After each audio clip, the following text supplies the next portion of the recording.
Good evening, everybody. Welcome back to Spirits and Ghost Stories. I'm your host, Thomas Aarons. And Carly Bird.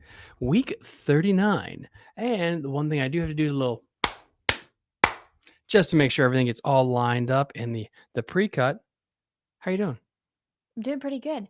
What do you think of our new lighting situation? I do love it. I do love it.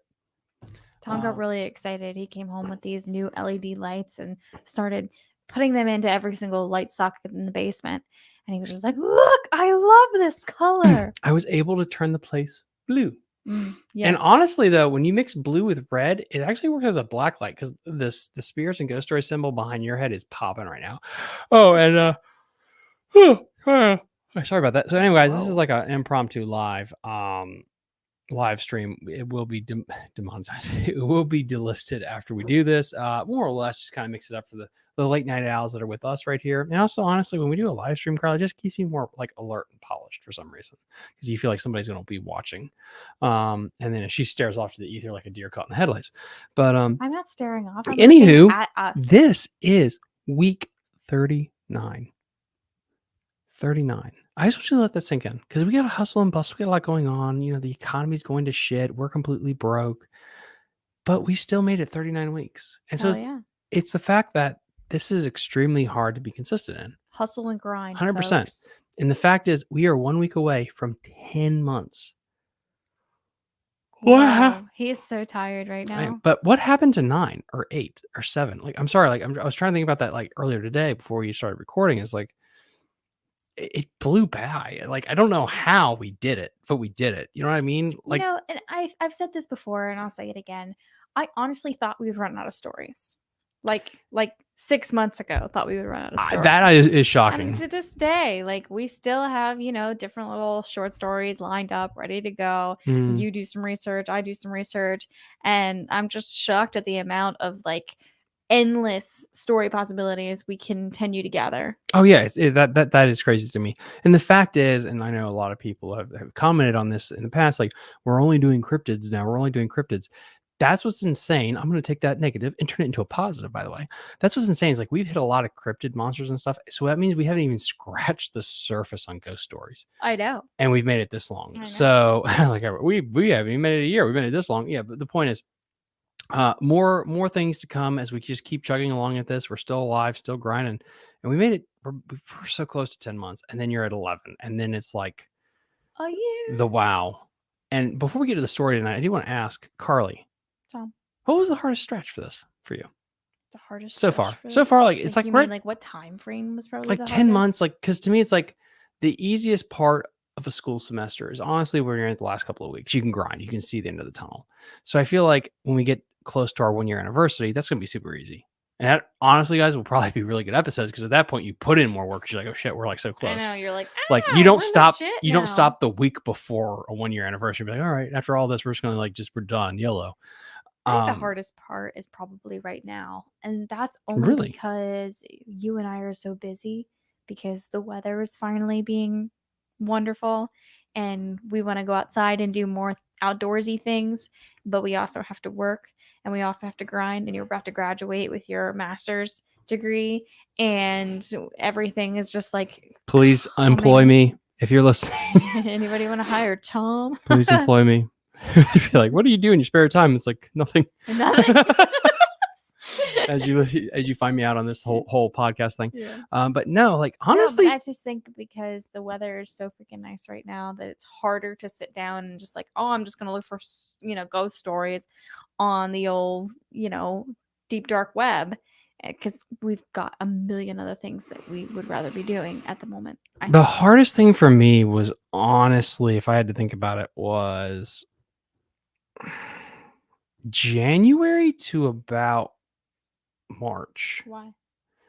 So going into Halloween, you have a narrative, and you have like, and this is just kind of how my brain works, guys. You had a narrative, and like, okay, this is how we research, blah blah blah. We do it, and then we kind of lost our way for about a week or two, and then it's like we could find stories that had a holiday twist, and it's like, boom, we're back onto it.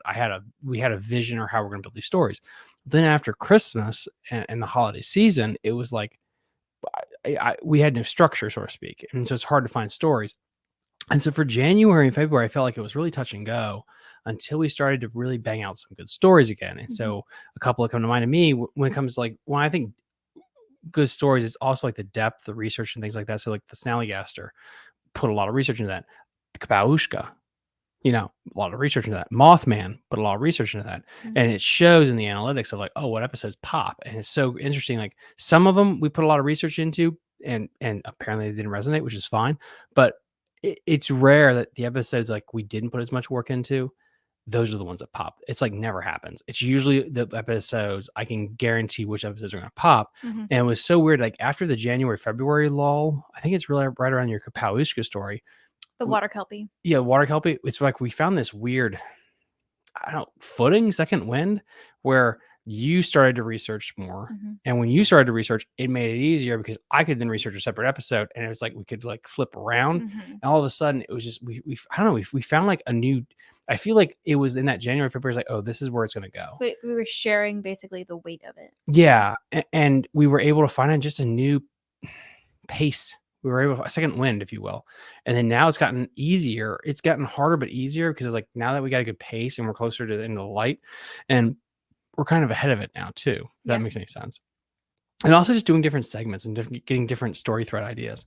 Also listening to you guys. Like, again, huge shout out now at the Appalachian Witchcraft is like halfway to 1,000 views and like a lot of watch time, which is yeah, of course that would be the one that's like the most famous on our channel. But I don't know, like that stuff is about YouTube has always been fascinating to me. It's like you put a bunch of content out there and it's so crazy to see like what people resonate with. Right. And it was that one. Right. Cool. And it was so crazy. All the stuff that has to do with Appalachia, it resonates. And so I think that's really interesting to me because I didn't think that would be the case when I started this, but it is. And then we're going to do some more ghost stories and stuff. But anyway, this is just me just wanting to talk to you guys, the fans. And we met some really cool people. Oh, I'm sorry, guys. I don't know what's going on. Sleep. That's what it is. But anyway, so with that said, week 39. Oh, and for the 10-month, because I think we like to do this now. This is like a little thing of ours. Like it's almost every 3 episodes we try to do some kind of special thing. And we're going to continue with that. We've done it for our 8th, our 9th, and we're going to do it for our 10th. We're going to have something special for you for the 10th month. I think it's going to be special. Anyway, so please stay tuned for that. That's going to be really cool. So, without further ado, Carly, what is our story tonight? Oh, and drinking. So, what we are drinking tonight is nothing. We're not drinking anything tonight. This is our last night. We made it 10 months with, for the most part, the last couple of months we've cut back on drinking. We didn't make it 10 months without drinking. You just said we've made it 10 months. Fix it. Save me. All right. We made it basically a month without drinking. Yeah, we made it a month without drinking. We've had a couple of episodes where we had to fib a little bit, but we did cut back a lot. And, we're going to get back to a kind of our regular abode of having some neat drink recipes here for the 10, 11. We got 3 months left. So we're going to be able to see it out with some neat drink recipes now. Oh, yeah. Heck yeah. And especially, we're getting into the really cool time of year where we get some cool spring and summertime drink ideas. And I know. I'm guess so what? Excited. Fresh mint will be back on the menu. Yes, we have fresh mint in our herb garden right now, and I'm so psyched. And we're gonna wear that shit out. Heck yeah! So anyway, without further ado, I believe this fine woman has a story for us tonight. I do. I found this on the deep dark web. Ooh! I know. Prepare yourselves for the tale, the creatures that come in the storm. Oh boy, that sounds interesting. When it rains, we go underground. They always come with the storm. Here, when the pale blue sky bleeds into dark crimson and the crisp air turns humid and heavy, the children will start to scream. It usually only happens once or twice a century, but more recently we've seen that number every few weeks. Parents, fritted with fear, will quickly usher their children inside within an hour of the first drop of pink seeping past the horizon. The sky will turn red, shades of deep dark crimson and black boiling ominously together. I'm really happy it's not just me that has issues with the words. Well, the more tired I get, the more hard it is for me to read words like ominously. It's like see an enemy. I give you shit about it, but let's be real. I've been listening to playbacks of our oldest episodes, don't guys. do that. Don't do that. So you sound fantastic compared to me. I sound like I should be in a hospital. Like, you could always edit it out anyway. As we sound exhausted, like we don't even want to be here. Sorry. Oh God, yeah, we're so glad you guys are dealing with this shit. Our 30 fans, Anyway, continue. Within an hour of the first drop of pink seeping past the horizon, the sky turns to a shade of red and black, boiling ominously together. Again? Sighed my mother, her brow furrowed. It's only been a week since the last storm ended. I nodded knowingly, collecting a change of clothes and some perishable foods. The last storm lasted 4 days, and we couldn't risk leaving the cellar or going hungry, especially if we had to house some last-minute guests, which had been happening with increasing frequency since the man of the house next door passed away. Thunder rumbled in the distance, and I locked up the main house and the inner door to the cellar. Mother was already on the bed playing solitaire. The barn cat curled up in her lap, oblivious to the carnage that was about to befall the remaining farm animals. Kayla arrives, predictably empty-handed, ushering her sons down the cellar stairs in a fluster. She paused in the doorway, gazing back toward her house. I forgot to leave him a message. He may return with the rain, she said, stepping towards the exit. Don't let the boys leave. Denial was a strong motivator. Kayla, please. The rain comes quickly and the storm never brings anyone. She interrupts my protests with a dismissive wave and sprints towards her house. All I could do now was watch the fields for her return. The rain started with a light drizzle, then quickly begun to spit. As it grew in ferocity, so did my frustration. Ferocity? Ferocity. How do you pronounce that? As it grew in ferocity. Did I say it right? Mm-hmm. So did my frustration. I needed some time to secure the doors properly before the rain was so thick it obscured the distance, and they would begin to emerge from the fog. Whoa, Kayla! That's ominous. I know. Kayla, I screamed across the dark fields, the rain getting thicker. I feel raindrops trickle down the doorway and splash onto my arm, and wipe them away without looking. The liquid surprises me, and I look down to find my fingertips soaked in blood. Ma, I said, still watching the approaching blanket of rain. It's raining blood this time. Her eyes widened, and she put her hands around the arm of each boy, restraining them. Lock the door. Now. The thick of the rain was almost upon us, rapidly devouring the land at its path toward me. I could make out the shadows of the creatures moving within it, only meters away now, and slammed the thick doors shut. I put the wood slates in place, locking each one. I was already placing the third lock when I finally heard a voice. Kayla softly asking me to open the door. Her tone grew desperate, pleading me to let her in. It was only when Kayla started wailing in fear that her boys fought to break her free. No, Kayla. Shrieking in much the same pitch. What? You were about to say something. No, Kayla. It's just we know somebody named Kayla. I was thinking of her like, you fucking asshole! You coming in here getting blood all over my carpet. Kayla's about to die. No, Kayla's not gonna die. I couldn't let her in. Once the storm was in full swing, the creatures could appear from anywhere. Oh shit. They were faster and stronger than any human, and I couldn't be sure the cellar door would hold without the planks in place. What the hell? I locked the final bolt in place, knowing that I had just condemned an innocent woman to death. I had always been fiercely pragmatic, but I wondered if this time I had acted beyond that, inhumanely even.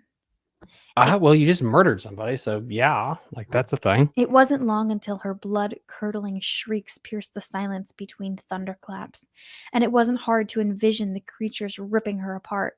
They left corpses often, such as her late husband's, whose discarded remains were left in my yard weeks ago. Okay, so a couple of things. This is very scary. But the way they talk about it is like they're so over it too. Like, oh, they leave the bodies in my lawn and I have to clean it up. And also, I mean, you said it's already killed her husband, so maybe she wanted to commit suicide. So positive? Apparently she didn't if she's shrieking to be let back in. Was she shrieking to be let back in or shrieking because she's getting eaten? I honestly don't know why she ran out to begin with, but maybe that suicide will come later into play. Her passion. I can hear it in her voice. I'm sorry. Do I need to talk differently? Okay. Good talk. We can always do this tomorrow. Are you not enjoying this? I am. I'm sorry. I yawned once. You've yawned like 14 times. I'm not telling a story.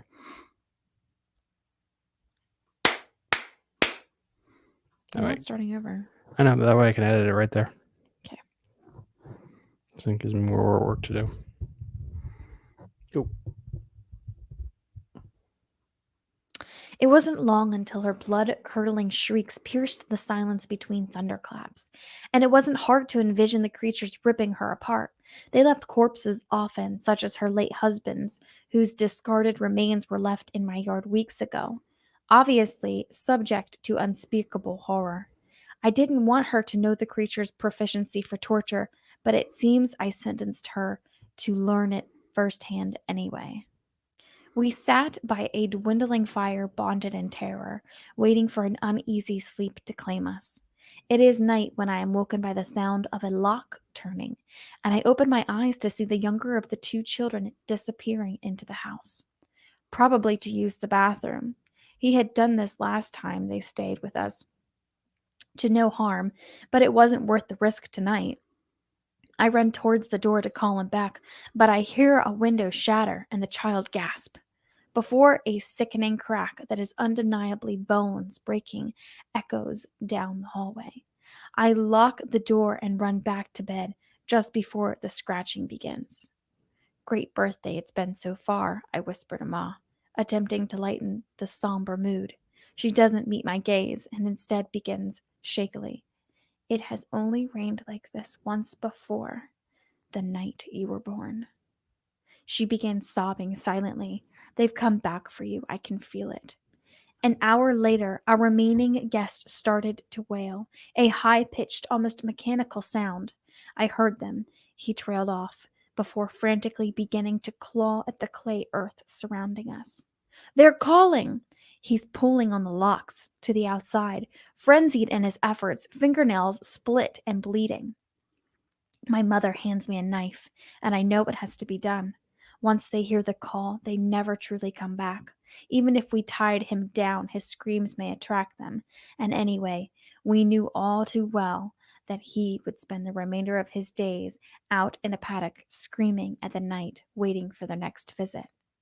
With his cries increasing in pitch, more creatures pull at our door, their scratching heard over the rumble of the storms. Quickly, my mother screams. I slit his throat. Why the fuck are you making her do it? The person, I'm assuming this is a man, but okay. Would Penny just be like, Carly, here you go. Okay. Yeah, she would. I'm writing this with blood still on my hands. Which is just a day in the life of Carly. I just gutted that motherfucker right there. So anyway, as I get back to typing, Penny's in the corner just bawling her eyes out. Ruined the moment. Okay. I'm writing this with blood still on my hands, pooling dry and sticky around the buttons, making it harder to type. I want someone out there to know our story so we will not be forgotten to the swells of time, so that what we went through mattered, so it wasn't all for nothing. I started to hear them calling me, strongly beckoning my soul beyond any likeness to a human voice. They sounded angelic, bells tinkling, in melancholy, their song swelling in unison as the storm prevails. Like sailors to the siren, the voice keeps getting sweeter, more intoxicating. Overwhelmed, I hadn't noticed my mother reach the cellar doors. With a loud bang, she threw them open, sending wooden splinters flying. Blood red rain washes over her pale skin, her head thrown back towards the sky, blonde hair soaking dark. I hadn't noticed her eyes take on a feverish gleam. There was no denying she could now hear them too. It's time, she's saying, as the creatures grasp her and pull her into the red mist of the storm. They're walking towards me, slowly gaining clarity with each step. They are coming into focus, gray, swollen skin appearing beneath bloody rainwater. Their mouths are lamprey, like serrated teeth lining their throat like razor blades. The time has come to go with them, and I have a feeling that posting this will be the last luxury I am ever afforded. Good luck, friends. And if it ever storms red above your home, please don't go outside. And that was the tale. The creature comes in the storm.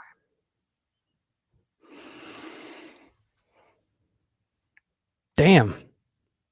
I know. It was like short, sweet, to the point, but I would like to mention that this story brought back a wave of memories. Oh, fuck. Here we go. Here we go, everyone. A wave of memories. This is the goddamn ostrich mechanics, and this is way darker. Because the first time she told a story, I was like, she's bullshitting, and it was all real. Now she's saying these goddamn demon things. She's like, well, this brings back memories of my Baptist days when we tried to Ouija board at church, and goddamn it, we lost Timmy. I had a dream. Okay, continue. It was a very, very, very vivid What dream did you have? So you know that I was raised like super religious. Yeah. Okay. So we were told that Jesus is going to come back and take all of the Christians with him to heaven. Oh, the rapture. Right. The rapture. And Revelations, I believe. And then who's going to take over the earth? Satan and his demons, right? All the good people. No. Yeah. Because you get to have one big party. Have you ever seen that thing with like Zac Efron and all them? Don't confuse the listeners. Anyway, my point is that that's how I was raised, is that Jesus comes back, takes all the Christians, and then Satan and demons like invade the earth and take over. So in my dream, the Christians had it wrong. And what actually happens is that Satan and the demons invade the earth first. And we had to build a bunker down in the basement to hide from them. Okay. So in my dream, I'm staring out the back window and the sky just turns pitch black. And I'm thinking it's clouds. Well, it turns out the pitch black was from all the demons ascending from the sky and landing basically in the back fields and then coming up. So they're all wearing like these black cloaks, okay? Holy shit. And so then I'm yelling and screaming to the whole family, we had it wrong. We have to get downstairs now. Well, the bunker we were working on as a family, for some reason we had a bunker down in the basement. It wasn't quite ready because my dad never got around to fixing it properly. Don't go there. Literally, this is my dream, okay? Don't go there. This is the reality of my dream. Don't go there about that, Larry. So my dad never had it fixed properly. Was it a concrete wall on the side of the house? It's in the basement. And so then I'm like trying to get Eddie, my younger brother, to come downstairs, but he wouldn't because he was playing a video game and he would not pay attention to me and he would not listen to me. I was like screaming and yelling and trying my hardest to like pull him to get him to go downstairs. And it got to the point where we were like, I had chased him like into the bathroom and the demon was like right outside the bathroom window. And then he came into the house through the window. We tried to run down to the bunker and then we eventually got caught by a demon and died. All of you? In my dream. Me and Eddie for sure. I don't know about anybody else. I like how it's you and Eddie. Why is it you and Eddie that died? I have no idea. And it was Eddie's fault that we died because he wouldn't listen to me and go downstairs to the bunker. I mean, yeah, because you're right all the time. Like, clearly, in your own dream, you are the head of your story. I'm just saying, like, clearly, like, I'm getting picked up by this weird, like, thing. Like, it's like, Eddie, it's your fault. Anyway, I will never forget that dream. It was very, very. And this story reminded you of it? Yeah, because they had a bunker, and then this thing comes from the storm. So basically, it sounds like it kind of comes from the sky, and everybody had to basically go and hide for their lives. And then they heard the screaming and things like that. I don't know. It brought back my dream. I mean, it's definitely a creepy story, and we'll link this. We'll all of this guys will be, of course, like as always, it'll be linked in the episode description. And that was a really good story. Again, short, sweet, to the point. And it was an original. I don't even know if this is a cryptid story or a ghost story. Let us know in the comments, guys. Yeah, comment below at the podcast. Comment on the YouTube I'm channel. gonna say it was a demon story Was or it aliens. Yeah, I could definitely Because see of the whole like teeth on the throat thing. Yeah, that kind of was freaky. That freaked me out a lot. Yeah. But anyway, so you know what that leaves us to? Scary stuff. Scary stuff in the news. Scary stuff in the news, and we got a good one today. We hit some gold on the internet. We hit some gold. So let me get this up and running here for us. So this is what we got. Hold on, can I read it? Fishermen spot river monster in the West Fork River, paranormal, West Virginia. Oh yeah, but we're gonna do way better than that, Carly. Surrounding the city of Westover. Recently, Councilman Ralph Mullins appeared on a local radio show, made a series of accusations about how the city is being run. Following that radio appearance, Well, let me just restart that fucking thing. But the great thing is we can re-edit it. Love it. But That's a commercial.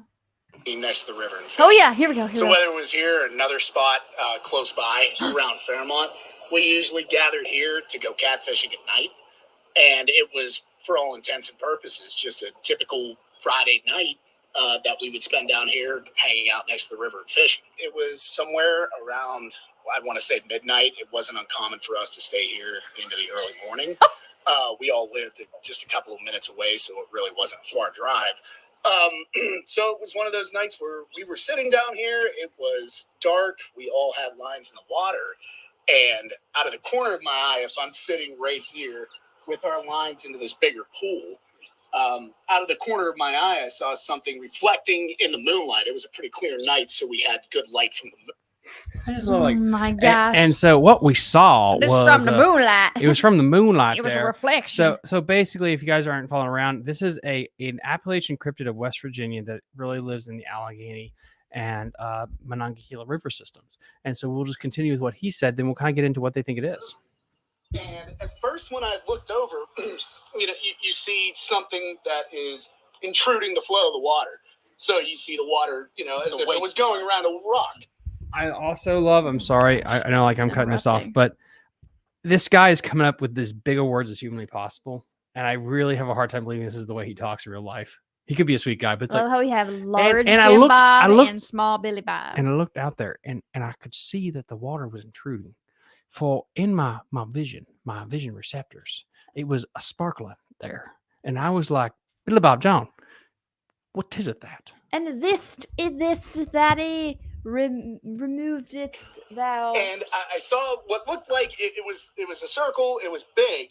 So I just thought it was, possibly a ball, something floating. I didn't really give much thought to it. But then as it kept swimming, I looked back and I could see what looked like a snake-like movement somewhere behind this ball. So, going through it in my head, I'm trying to think, what am I seeing right now? Spend a lot of time next to the river. I've always been an outdoorsman, just like Jake. So, trying to make sense of something that isn't normal to see. And then I realize it's all one thing. It's all one creature of some sort. And immediately I turn to them and I was like, what is that? Do you guys see that right there? And I'm going to freaking out because I can't see it clearly. I could just see it from the moonlight, and we all had headlamps, but they couldn't get out to the middle of the river. So they started freaking out. Jake was like, we just saw that thing last. So I also love about this, if you're looking at this river, and again, guys, we're going to get into the story so of what this is. Shallow. It's so shallow. How like the fuck did you that. say how was this hard? Like way across the river. Right. That's a creek. Like it's Like, so small. Do you know like the Potomac River? Yeah. I don't know. The Susquehanna, which is twice as long. Go to fishing in the DMV if you want to learn more about that. But like the Shenandoah is considered actually a small river, like width-wise compared to like the Mississippi, the Nile, like things like that, like big ass rivers, right? Yeah. Okay, you've seen the tidal Potomac. That thing's wide. This is like Antietam. No, hell, this is like Conococheague. Creek right down the road. Yeah, this is small, and they're saying there's a massive cryptid that just snuck up on them and disappeared. Last week, and we didn't know what to say. I'll let you explain that part. we were doing the exact same thing we were doing the night that Nate here saw it. Another buddy of mine, Alex, me and him were sitting here catfishing around almost the same time, between 10 at night, 12 midnight, around there. Right out here, it looked like what we thought. It looked like someone swimming on their hands and knees, crawling across the rocks. And we were like, wait, okay, let's scream out, let's holler out at this guy. Maybe a bum fell in the water. Let's go see if we can save him. And then we're yelling here, sitting here yelling at this black shadow crawling up the rock. Maybe a bum fell in the water. How West Virginia have to be? Where you just could you imagine? Could you him. imagine you're driving along and all of his words like we just started shouting at it, and you can imagine you're driving along at night. And you're like, you see these guys like, go on, get. What you doing right there, man? Come on, man. What are you, turtle man? You some kind of creature right there? Like, just start yelling at it. Who the hell just sees something and just starts yelling at it? Like, rah, rah, rah. Maybe it's a bum in the water. Just doing this. It's just doggy paddling. Just doggy paddling, just crawling on the stones. I realized it wasn't even looking, wasn't acknowledging us. And then that's when we saw the snake-like tail that was going behind it. We were seeing, we chalked it up to, you know what? We're just going to be three crazy people that are just going to spin this yarn about, something we saw in the river that we couldn't explain. And that is when we came across the article that said this creature has a history. It has its own legend. And as soon as we saw it and read the details about it, it just snapped like that. That had to have been it. We've never seen anything like it since. We've only saw it the time they saw it and then the time I saw it. And it kind of brought it full circle. And it was a vindicating experience because I'm like, I'm not crazy, right? I know that. Well, vindicating experience. And this is another creature that we're actually going to do an episode about too. What creature is this? Well, that's what we're going to get into now. And what I saw, it was very hard for me to explain to anybody else without sounding crazy. So I get how it sounds, but you have three people that saw it for sure and can all affirm and acknowledge that it was something that absolutely shouldn't have been in this river, or maybe it should have. I mean, who am I to say? It was nice that you got to see it after my friend and I saw it, because when we saw it and we're explaining it to you, we felt crazy. But when you saw it with us, it was sort of like, holy smokes. What we saw might have we weren't hallucinating. Right. So anyway, that was the best moment of these two individual lives. I'm 100% guessing that's true, but we're gonna get into what they actually thought they saw. They go viral for that. The Paranormal West Virginia. The Carly, help me with that pronunciation right there. Oga, Ogwa. And it has its basis in prehistoric animals, because there were giant turtles in this area. If you go back through the Triassic, Jurassic, Cretaceous, going back through that time, the time of the dinosaurs, you will find giant turtles. 1745-46, there was a family living down near Holt, West Virginia, and the Ogwa grabbed their 12-year-old son, pulled him under the river, and they never saw him again. There were reports of the Ogwa throughout that area for the longest time, and they even thought at one point they found the bones of the Ogwa, but the research that's been done on the stories and the description of the bones that they found, they think they actually found a mastodon or a mammoth bone in the river, and thought that was, or at least some sort of prehistoric creature in the. So anyway, guys, so the Ogwa is actually a mythological or real 20-foot long turtle. It looks it's like a massive snapping turtle. A massive. But this story was from last fall. This was September 28th, 2021, that these two friends were catfishing by the river, and they actually found this massive turtle. Now, the Ogwa is said to be a 500+ pound giant alligator snapping turtle. To be fair, guys, if I did see a turtle that big, I'd be like, what the fuck? Yeah. That thing's massive. Yeah. And that would be scary as hell. Terrifying. Because snapping turtles are a lot faster than you think. Yeah. And so the fact that a tiny snapping turtle is fast Then you look at a big snapping turtle that's like however long you said it was. 20 feet long. 20 feet long. And I think when they mean 20 feet long, I wonder if that's just the circumference of the shell. Because, okay, again, Yeah. to be fair, remember for our, I think it was our honeymoon. No, when we got engaged, we went to that fantastic turtle exhibit and down the Keys. And the fact is, there's that one turtle. I think it's is it the loggerhead that gets to be almost like 20? The circumference of it is like 20 feet. It's very, very large. It's a big ass turtle. Like it's not like it's not 20 feet. You know what? Hold on. Before we end tonight, just because of that. It's not 20 feet. Largest sea turtle. Okay, yeah, that's pretty fucking big. It's 20 feet.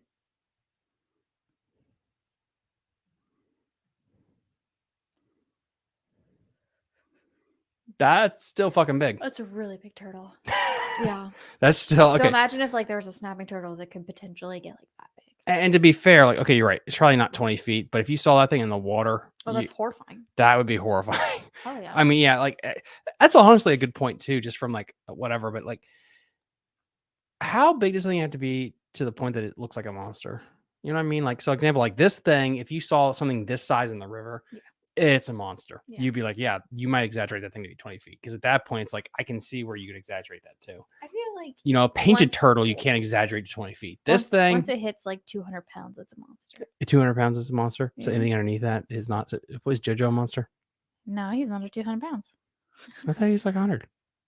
No. Oh, okay, make sure.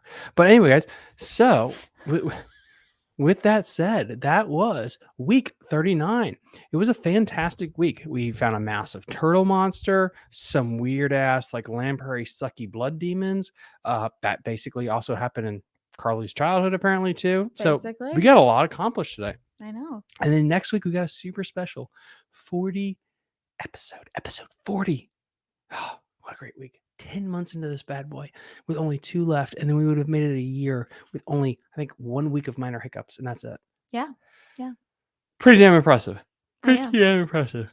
Wow. Tom's so sleepy. Let's wrap it up. With that said, guys, please like and subscribe to the channel. And we'll see you next time on Spirits and Ghost Stories. Bye. Bye.